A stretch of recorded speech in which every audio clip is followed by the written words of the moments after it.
Hello and welcome back to another video from us here at the British Bird of Prey Centre in Camarthan. So we've got a nice big picture there of an owl. It's just me and Alyssa today. And here are your prices. £14 for an adult, children £8.50, 2 adults, 2 children £40. You can visit the Wise Owls, so elderly 65 plus, £13. Owlets under 2 are free and carers are free. So yeah, I've paid for Alyssa to have an experience today at flying an owl. So let's go in and take a look around. Are you as fast as a falcon?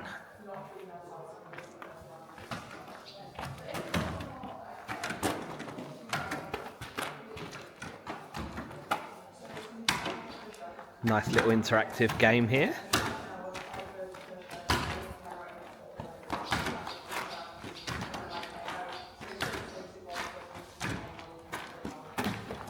Oh, she's doing really well.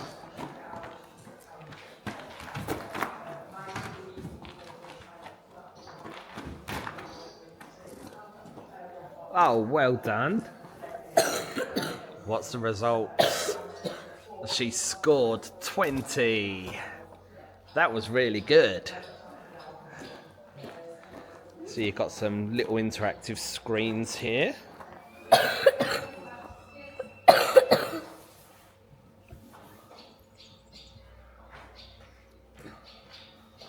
That's a goshawk, or you can change the birds.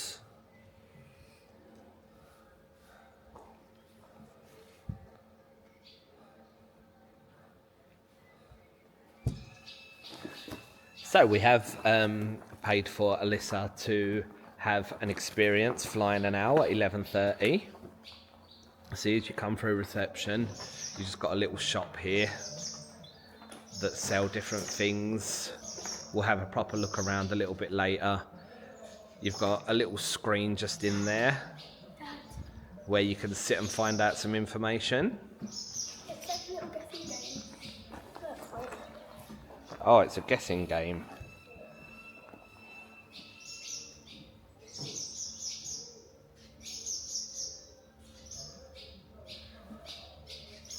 Correct answer. Okay, let's go and have a look at some birds. Nice big Welsh dragon there. What's this bird? Is it a crow? And you got a really nice big aviaries. Isn't it a crow? It looks like a crow. It's a raven. Oh. And its name is Echo. Looks pretty. And then it's got lots of information there that you can read about the birds in English and in Welsh.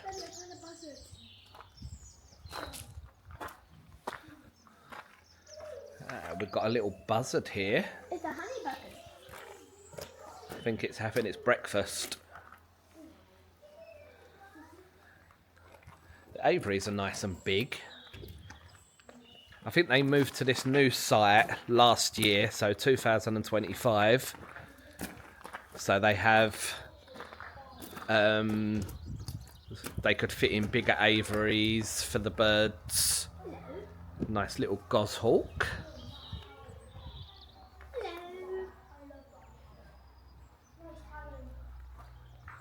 Not cricket. And again, they've got all the information about the birds in English and in Welsh. We've got... Oh, it's an owl. Oh, that's a nice owl. It's backwards. Snowy owl. It looks like a snowy owl. Hello. This one's just got the name, which is Tuxford. He's a male. Look. And he's a boy. Oh my god. He's like 16. 16th of July, 2024. So he's just coming up to his 2nd birthday. So he's 2. Oh, there we go. He's just looked around at us. Is he 1 or 2? He'll be 2 in 9 days. Should it be he 2 now? Because 2024 is 2 years ago. No, not July. It's May now, isn't it? So 2 months and 9 days. He'll be 2. Then shouldn't he be 3 in 2 years? Right, 3 years. Got a nice little tawny owl. There's a spider on that alley. That's an ant. He's sitting up there. I think he's still sleeping.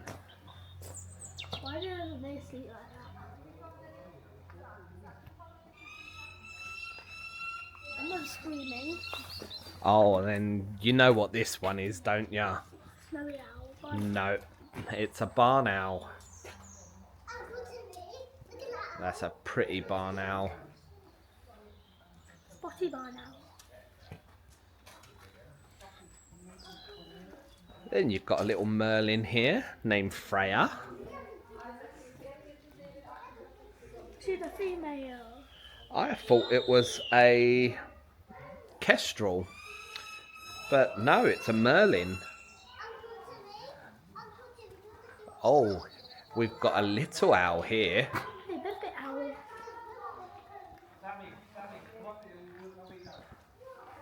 No, it's actually called little owl. Yeah, I know. Where'd it go? Oh, Oh, it just flew away and then came back. That's really cute. No, there's more owls down here. Oh, a long-eared owl. This one's sitting right at the front here. Rusky and he's a male. Ooh, hello. Hello, Rusky. Rusky? Rusty? I said Rusky. No, that's Rusty. Oh. So you're going to say hello again? Is he asleep? Ah, he might be dreaming. He might be sleep talking. So, sitting over here, we've got Hector, the European eagle owl.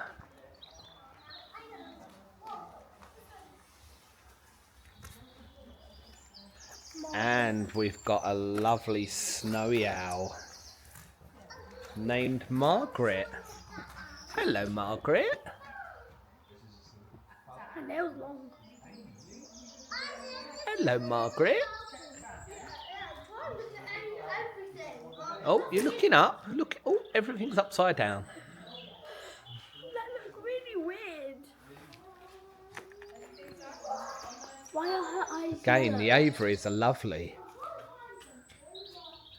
Why are There's her some of the eyes biggest yellow? aviaries that I've seen for some birds of prey from other places we've visited. It looks like she's got a mustache. She's got a moustache. Yeah, look. Got lovely big eyes. Should I? Oh yeah, I'm showing off my eyes now.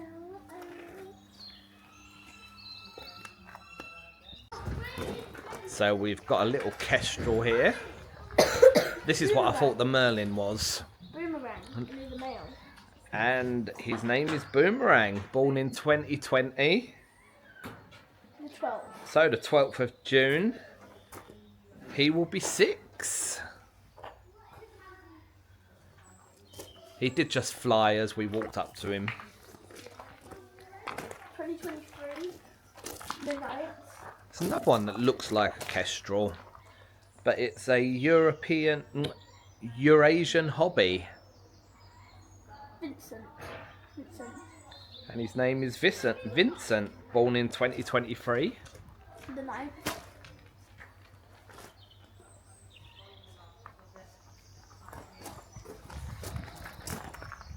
Enzo. Hello. Hello. Oh, God.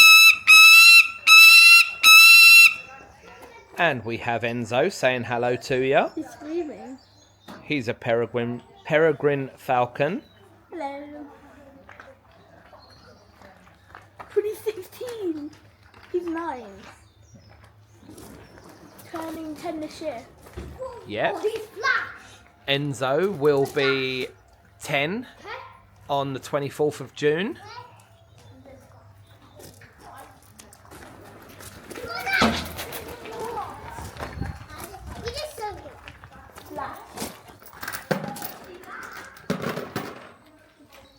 this is a lovely one.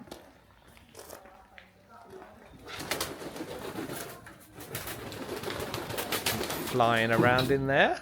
Yeah, you're exercise, mate. That's his name's Flash, isn't it? His name's Flash. Oh my god, he's 2! Well, he's one might turn into this year. Wait, Dad, what's the Oh, it was his birthday yesterday. It was his first birthday. The 8th of May. What is it, the 9th today? It is the 9th of May today. Now, I don't know how to pronounce that. Gaia Falcon? Why is his mouth open like that? He's frozen. So he's still a very young bird. Just turned a year old. Whoa! An eagle!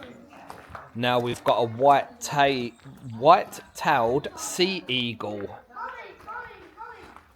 He is massive. That's a girl. Oh, she is massive. She's really big. Look. 8th of 2020. She was born in 2022 on the 8th of April. So she's just turned 4 last month. People actually hold these eagles. I see it on her leg. On that leg over there. Yeah. They've got the Jessies on their legs for when they handle them. Stop them flying away. She's really big. Looks very inquisitive. She's really big. So, now we have a common buzzard. And another rat. Oh, she shares the same birthday as me, 18th of June. She was born on the 18th of June 2023. Hello. So just going for a little fly there, stretch her wings.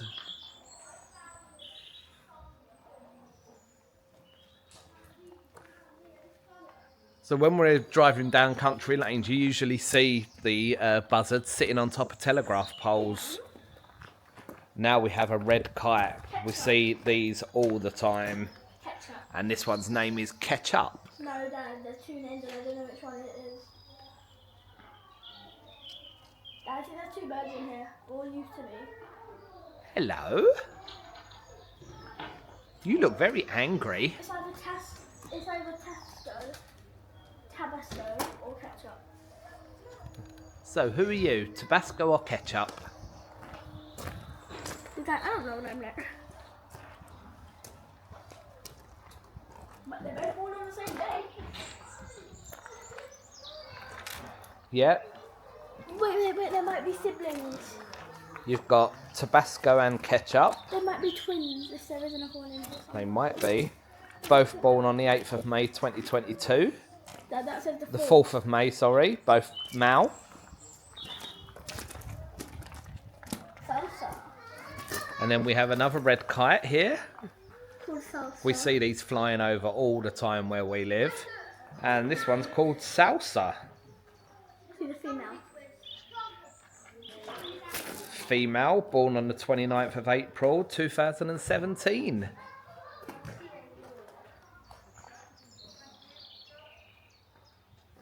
So she shares the same birthday as Uncle Jamie. Apart from Uncle Jamie wasn't born in 2017. If he was, he'll be 8. And then over here in this big aviary, we have a big golden eagle, which is sat at the back there, Midas. named Midas. And on Monday, Midas will be turning 10.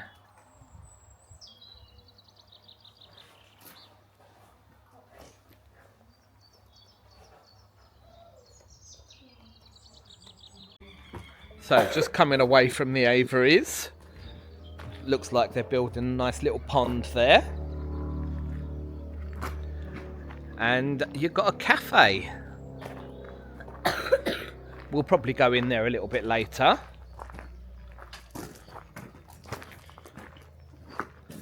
And then coming a little bit further, you've got a little play park over here.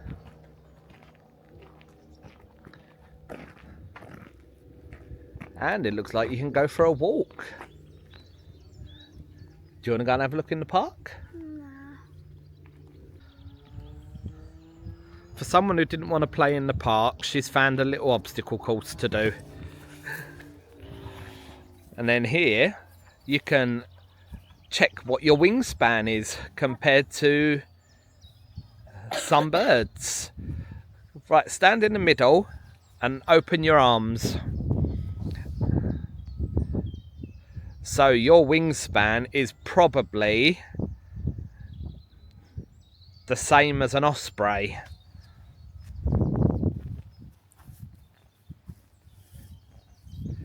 Right, shall I check mine? Yeah. Okay, if you hold the camera.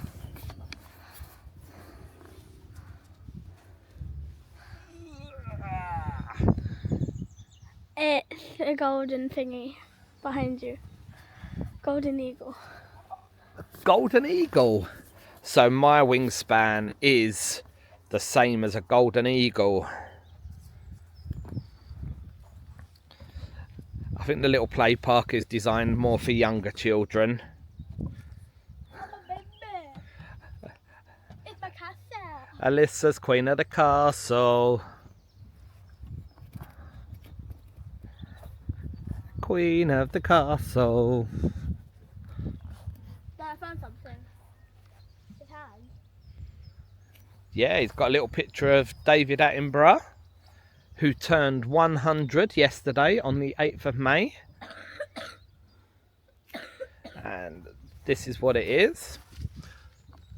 The British Bird of Prey Centre in Camarthan.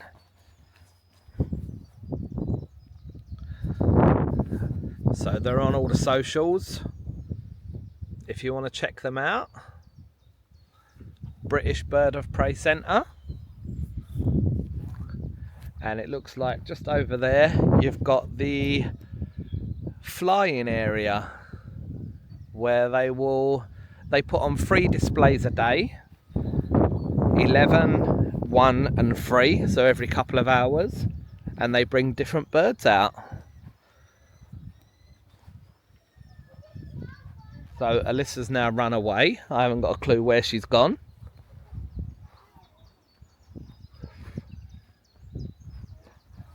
I reckon she might be hiding in here. This is supposed to be monkey bars. There she is, hiding in the tunnel. You having fun in there? What is that? So this is what I was just telling you about the shows. 11, 1 and 3. It's showtime. Our birds take to the skies daily. So we'll go and have a look in the cafe in a bit. We've got a show at 11 o'clock, which is in about 15 minutes. And after the show, Alyssa has got her flying experience. So she'll be flying an owl. I don't know what owl she'll be flying. Hopefully it's a snowy owl, because she's told me that's her favourite bird.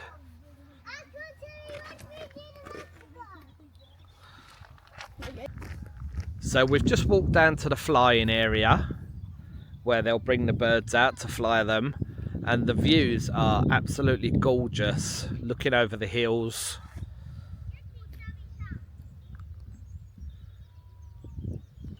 And the weather is absolutely amazing today.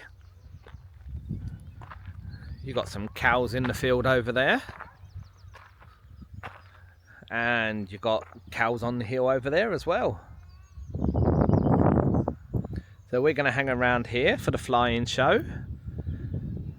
I don't know what the footage will be like, because it depends what birds they bring out, as some of the birds are very fast. Alyssa's just sitting, chilling on the bench. You having fun? I don't know what to do though. You don't know what to do. Right, we'll watch the shows. Alyssa will have her flying experience, and then we'll probably go and get some lunch in the cafe. So we will show you around in the cafe. So you can adopt birds here as well, which helps go towards the upkeep. Can I adopt a bird?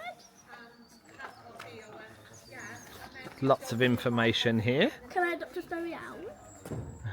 Again in English and Welsh.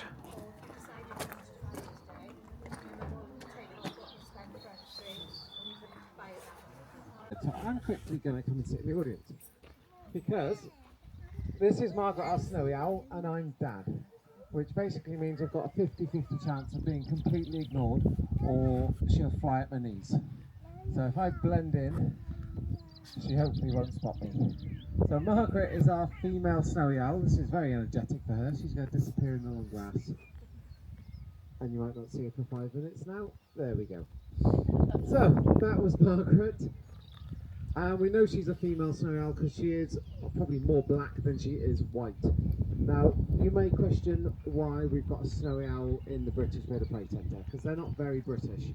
If you go back a few years, they were permanent residents up in Scotland. More recently, they have moved out and they are now just occasional visitors. But we do see them still in the UK semi-regularly. They do even venture all the way down to England and Wales as well, so not just up in Scotland. If you imagine being a snowy owl, the clue's in the name. In fact, with all owls, the clue is in the name. She likes to live where it's snowy. So today is actually a really hot day for her. So we'll probably only get a few flights out before you start to see her getting very hot and overheating. And basically to cool down, they have to pant. So they can't sweat like we do. They have to pant like your dog does. And she is obviously built for Arctic conditions. So not only is this a hot day, she would rather it was negative. She'd rather it was ice and snow all around her. And snowy owls are more than capable to sit on the ground in the Arctic, and they're quite happy as long as it doesn't get too cold. Now, too cold for a snowy owl is once it drops below -40. But apart from that, above that temperature, they're able to regulate their own body temperature absolutely fine. So she's got many, many layers of feathers that keep her well insulated from the snow, and they go all the way down to the tips of her toes. She's just enjoying the long grass, is she? When they might be active. So all owls would choose to be active at night time. That's when their predators are asleep and their prey is generally more active. But owls will hunt all day and all night if they need to, but their preference is based on their eye colour. Snowy owls quite happy to be out during the daytime with that bright yellow eye. Owls with orange eyes are said to like dusk and dawn, and the ones with dark eyes would prefer to stay completely nocturnal given the choice. That said, it does depend on the conditions and when their prey is about and when they feel hungry. So, oh, I thought that was a look at me for a moment. There we go, now we can finally see Margaret. And there's that high-pitched scream. Who thought owls said twit-twoo? So owls from around the world all have different calls and different screeches. Some make whistles, some grunt, and some bark. And we've got one that sounds like a cat. Margaret does this high-pitched scream. And unfortunately, there are no owls in the world that say twit-twoo. That's just something we lie to our kids about when they're young. Resisting the water. So when owls' feathers get wet, they can't fly, basically. So owls have to wait out any bad weather and hope that it passes fairly quickly. And it's one of the reasons they will hunt more than they need to. So owls will hunt to feed themselves, and then they'll hunt some more and just stash any excess food somewhere near where they live. Either a hole in a tree or just a little corner somewhere that they can go and find it again. So they have to build up a larder for those rainy days where they're unable to go out. Now, I said they're using their hearing to find their prey, and it's just as well because their eyesight is arguably quite poor. So she's got perfect binocular long-range vision, but it isn't in colour, it's in shades of grey, so she's seeing in black and white. And her look the same colour on the back, but their tail is that same sort of terracotta-y, peachy colour. As head and tail stays the same as the body. The female's also just fractionally larger. So, what are you going to do? Is it dust bath time? Maybe, yeah. Can I have a little wash? We'll wait for James. They have access to water all of the time, but the gravel in their aviaries is a little bit coarse, so they don't get to dust bath. So they often come out here and think this is a perfect opportunity while I wait for catering to come back. There we go. So that's just kicking all that dust. You can see the clouds of dust coming up, traps that up in his feathers, and that will help keep any sort of feather mites and things from wanting to make a home there. So that is a sort of a way of keeping parasites away. Not really keeping himself clean, but keeping himself sort of parasite free. Yeah, get it right behind your ears. That's it. And amazingly, they don't do any damage to their feathers. It's all done in the right directions, so it doesn't cause any problems. So mice and voles walking around in the grass, everywhere they go, they're leaving urine trails behind them because they're incontinent. Now, those urine trails fluoresce ultraviolet in the sunshine, and kestrels can see into the ultraviolet spectrum. So when they spot the bit of mousewee, they'll go and hover above it and hope to spot some movement in the grass, and that means they can dive down and catch themselves some dinner. Now hopefully Boomerang will do a little bit of hovering for us today, because it's actually close to perfect conditions. Nice breeze blowing slightly up this hill, so we'll see if we can get him to do it. They only do what they want. Some birds we train to do stuff and work really hard, and other birds often just do it without any training at all. Hovering is something Boomerang actually does constantly on some days, and we can't actually stop him doing it. And then other days when we ask him to, he just ignores us. Now, Boomerang, being a captive bred kestrel, isn't likely to hover quite as high as the wild ones, because the wild ones will get up and hover. Here we go. There we are. Hovering above a bench randomly. So he's not clever, he's just enthusiastic but not smart. There you Boomerang. So the wild kestrels will often hover very high because they are searching the area for the food. Boomerang tends to hover relatively low down because he knows all the falcons take it one step further, and halfway around the curve of the beak there is a little tooth. That tooth is there because falcons like to do something that none of the other birds particularly care about. Oh, that's a nice high hover. Well done, Boomerang. Falcons like to kill their dinner before they eat it. Hawks and eagles and buzzards, they catch something, they just start eating it. It'll die eventually, doesn't matter. It could be alive for a long time if they've got it in a strange position or whatever, but they just tuck in and they don't care. In fact, they get quite excited if it's still wriggling. Falcons catch something, use that tooth to bite around the back of the neck, get it killed, and then they can eat in peace. So if you do believe in reincarnation and you come back and you're being chased by a bird, you want to put some extra effort in it if it's not a kestrel or one of the falcon family, okay? Because it's definitely going to hurt more. Huh? Dropped it and caught it. So another feature on the falcons, if you look closely at his face, it looks like his mascara is running down his cheeks. All of the falcons have dark feathers under the eye. Some it's really prominent. The peregrine's whole head and cheeks are completely blacked out. Others, like Flash, our falcon, is a few little wispy dark feathers under the eye. But they're all there for the same thing, and it's an anti-glare device. So it just stops the sun bouncing off their cheeks, means their eyesight on a sunny day when they're looking towards the sun is slightly improved. And it's a feature that you'll get sportsmen doing as well, cricketers, American footballers. So any of the guys catching the ball will often just darken out their cheeks, and it just helps that sunshine vision. Another feature that's in the right circumstances, so you've got to be able to breathe at those high speeds. If anyone's ever stuck their head out the car window when you're going along at 60 miles an hour, it's actually quite hard to breathe. So imagine doing that at 200. We're doing one more long flight over everyone? We are, and he can have a massive round of applause as he goes back in. There we go, well done Boomerang. 157 grams today, I believe, of pure attitude. She will come out when she's good and ready. Won't you, Lily? There we go. So, being a little owl, she's obviously not at the very top of the food chain. She has to be quite careful of all of the other birds being capable of eating her if they dare try.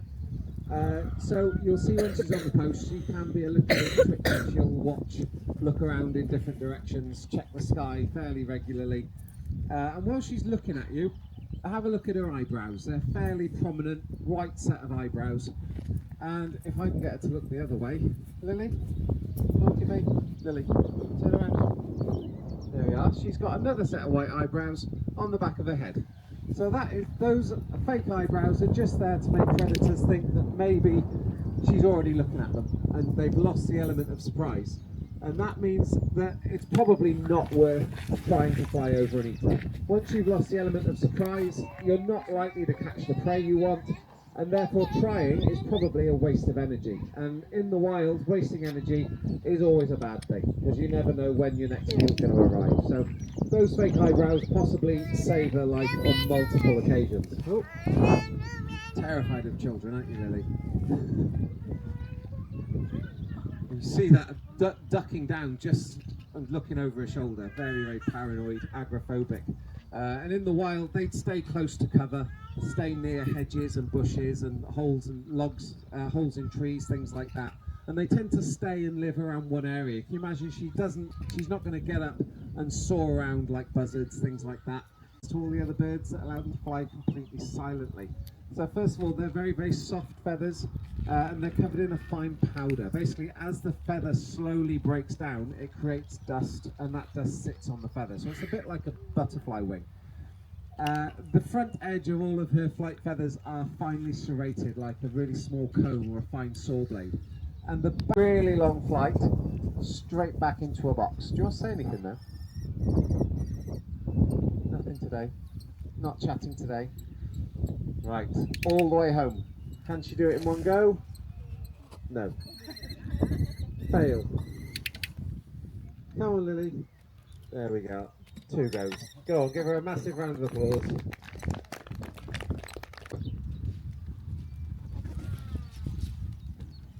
And we've caught a crow for dinner. Go on, give him a massive round of applause. It's as simple as that. You can hear him shouting. He's very excited. He's done this before. He knows now that the falconer will arrive with a little bit of a treat. Now, even if he caught a real crow or a real rabbit, real pheasant, anything like that, a hawk that is trained and knows what it's doing will welcome the approach of the falconer, because what he's got, yeah, he might, let's say he's caught a whole goose. That's like 3 days, 4 days dinner for a hawk, but it's covered in feathers. It's still wriggling. It's got pointy bits. It's not ready to go, is it? It's not it's not fresh out the oven, ready to eat.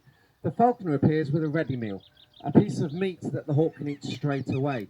So with training over those first early weeks, the hawk realises that the falconer's got the best meal, so he'll give up a whole goose for a tiny little scrap of rabbit meat that you didn't want to eat from yesterday's dinner, and he thinks he's got the best deal, which means the falconer can put the food in his bag.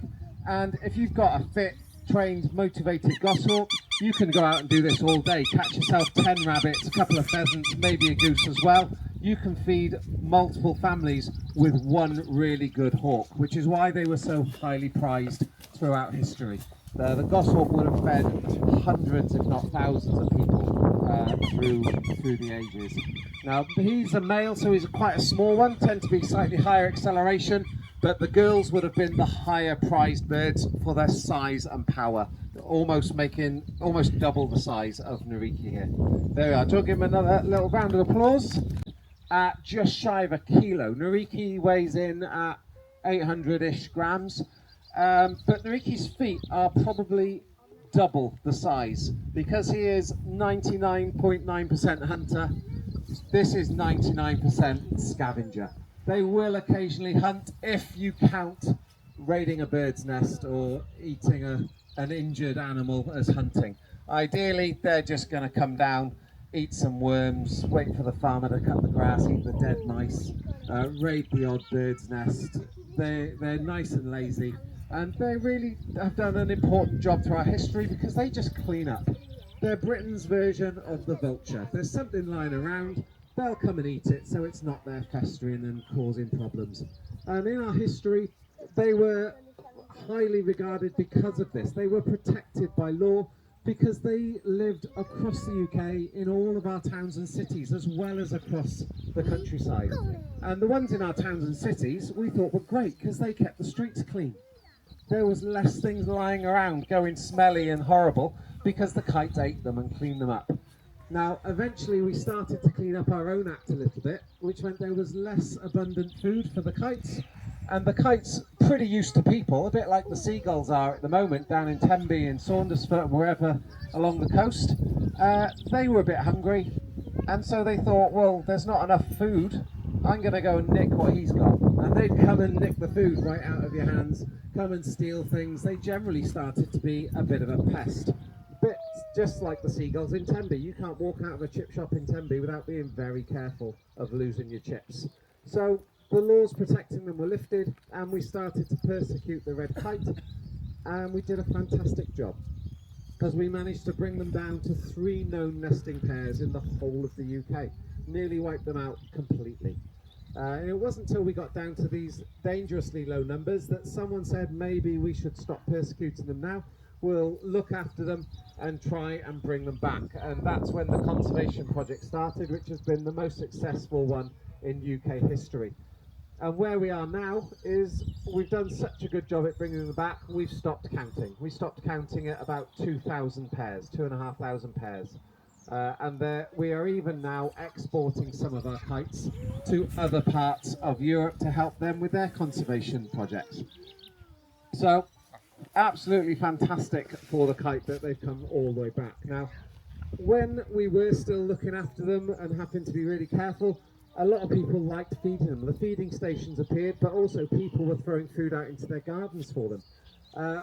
We'd like to ask you not to do this, because even the feeding stations now are about to have a little bit of pressure on them to start closing down, because they're now causing more harm than they are good.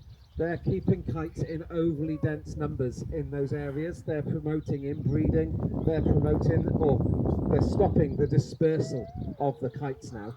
And the numbers are back up at a healthy line. So if you do end up feeding kites in your garden, you need to wean them off of it slowly, because they might come down every day of the week as you throw your scraps out. And then on Sunday, when you're trying to have your family barbecue, they won't realise they're not invited. We've already had stories of kites taking food out of children's hands sat at a table and swiping food off the table in front of people. So they're very bold, and it's things like that that got them in trouble in the first place, and meant we wanted to get rid of them. So now they're back, and we like them. We like having them. We don't want to turn them into a pest again. So try and let them live completely alone without trying to help by giving them any food. Now, the feeding stations are going to have to close down very carefully and slowly over a long period of time. Because if you imagine, there's a lot of kites out there that only know how to get fed at a feeding station. If every supermarket in the UK closed tomorrow, most of you are not making it. Most of you aren't going out and finding your own food, catching it, killing it, and preparing it and eating it, because most of us don't know where to go to look, and if we did find something, we've got no idea what we're doing with it. Even if you did find a cow roaming around, how are you fighting that and killing it and sorting it out yourself? So the kites are the same. They've become reliant on the free food thrown out every single day. So they're going to get weaned off really slowly, so they start to disperse, start to look and supplement that diet by hunting or scavenging across the countryside, and then eventually they'll become self-reliant and not need us throwing the food out at all. But it is going to have to happen over the space of years, not months. So that was really good. The information that was given was like really, really precise. He went into a lot of detail.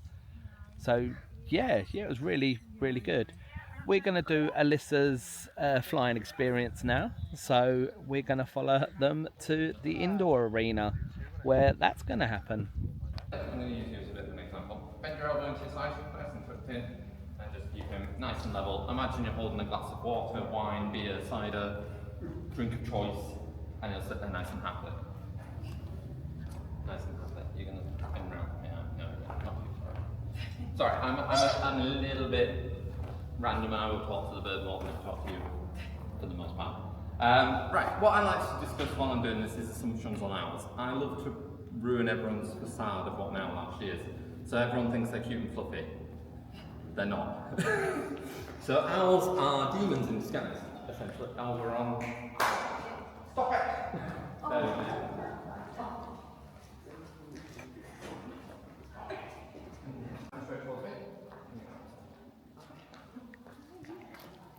Came back.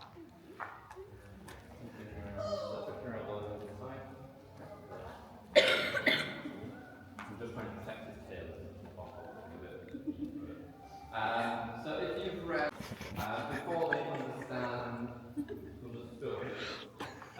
why we have an outbreak of it, they believe that owls. Okay, that's a very short trip. They believe owls were the actual original carriers. They actually use owls and cats for the believed bringers of the plague, essentially. So they persecute them again for that reason. I'm zooming in on this. Nicholas.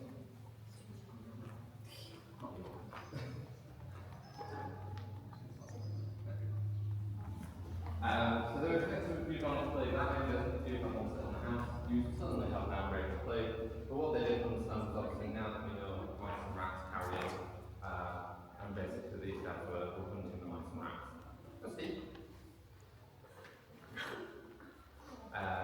So they once they realised their mistake of killing them because they thought they were bringing it in, they realised their mistake. They went back on the persecutions and tried to sustain as many owls and cats around our villages as possible, because they were obviously the easy option for getting rid of it. And then paganism and witchcraft. These guys are believed to be spies for witches. So they were coming into villages, flying around the village at night, and disappearing back into the woods when the light started to come up. And what it was believed was there was a witch in the woods, and they were using the owls to spy on people of the village. So again, not good. So nowadays, I'd say our culture has changed, and we believe that they're cute and fluffy, which they are, until you see a baby owl, and then they're the complete opposite. Has anyone ever seen a photo of a baby owl? No. They look like, well, if you imagine an empty out in the background, a pile of dust on the floor, and then sticking googly eyes and feet on it. Essentially what it is. Has everyone heard of it? Well, I was going to do everything. What's it?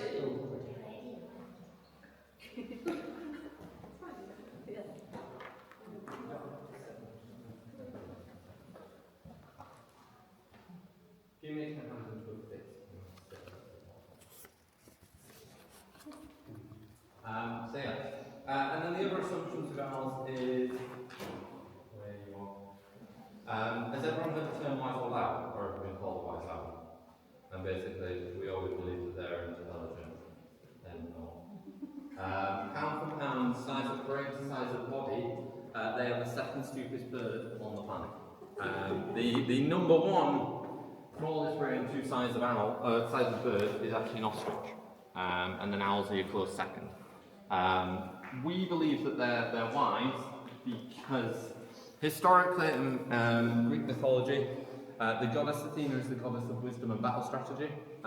She is always portrayed as having a little owl, either sat on her shoulder, sat on her foot. Always portrayed as having a little owl sat on her shoulder, sat on her foot. So any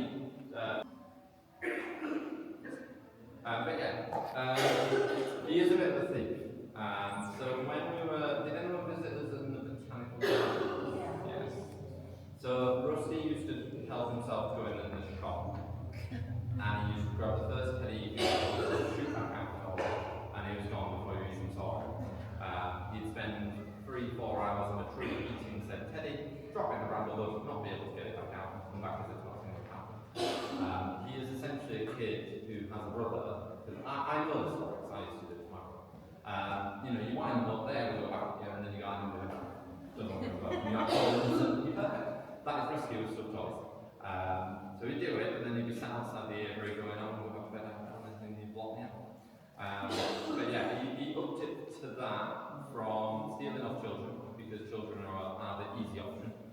fly straight towards them, the child, what we learn is fly straight towards them. If they're holding something, they instinctively drop it.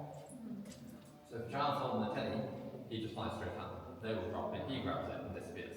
The longest he was out was 3 days, and he stole the teddy and went to the local village and was sat on a tree in someone's garden with a stuffed, was that the lamb? It was a stuffed lamb.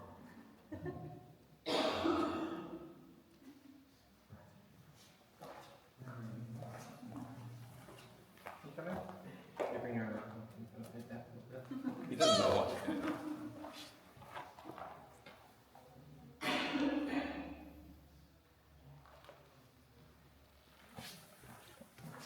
Has anyone got any questions about owl or long owl or rusty in general?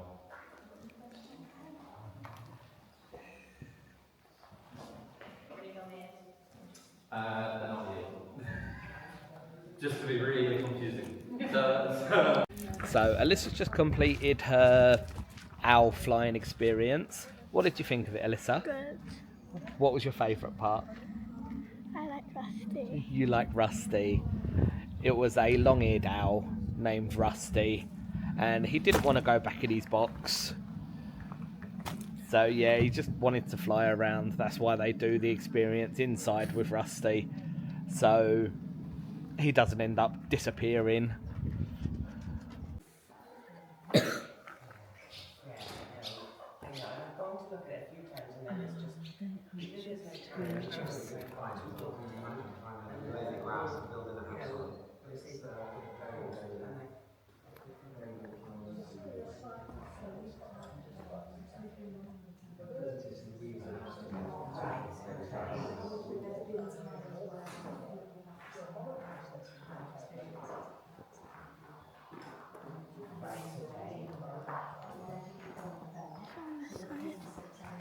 Oh, there's two.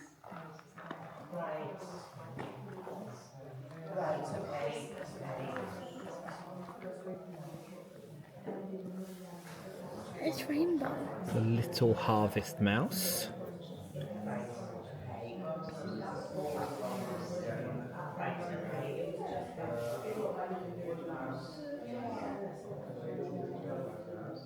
There's another little one over there. Hello. Everyone's running away. Creeping through the grass. It's coming up across that. Where's it gone? It's there. His eyes are so tiny. It looks like they've been painted on. I know. It just looks like they've done dot, dot, dot. He's eating the Dad, there's another one right there. Dad, there's three. Dad, there's another one right there. Dad. Dude. Hello. Oh yeah. Hello. Hello. Hello. Hello.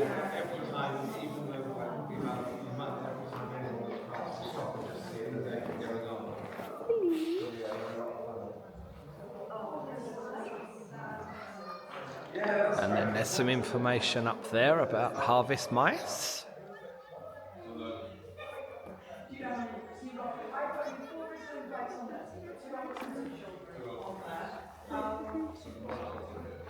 And there's little windows you can have a look through as well. The other one is timing. That's the other one's timing. Look. So we're going to have a look around this shop now and see what they've got. They've got these plushies of Snowy Owl. They're soft. They're soft. Large soft toys, £20. They're quite good on pricing because it wasn't that expensive to get in here.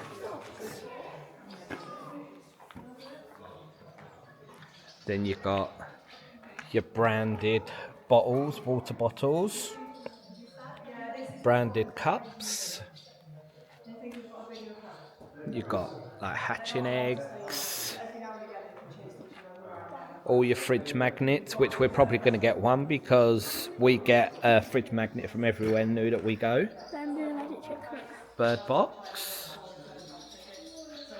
Oh, and Alyssa is balancing a little bird of prey on her finger. Wow. You got owl nest boxes that you can buy, Oh, I actually balanced it on my finger. and lots more little plushies and stuff. You got some books over there. I've actually balanced it on my finger. Then over here you got like little key rings of birds of prey. Key rings are £3. And you've got some nice pin badges, which are £2.50. Different ones there. You've got some merch t-shirts, kids t-shirts, £7.50.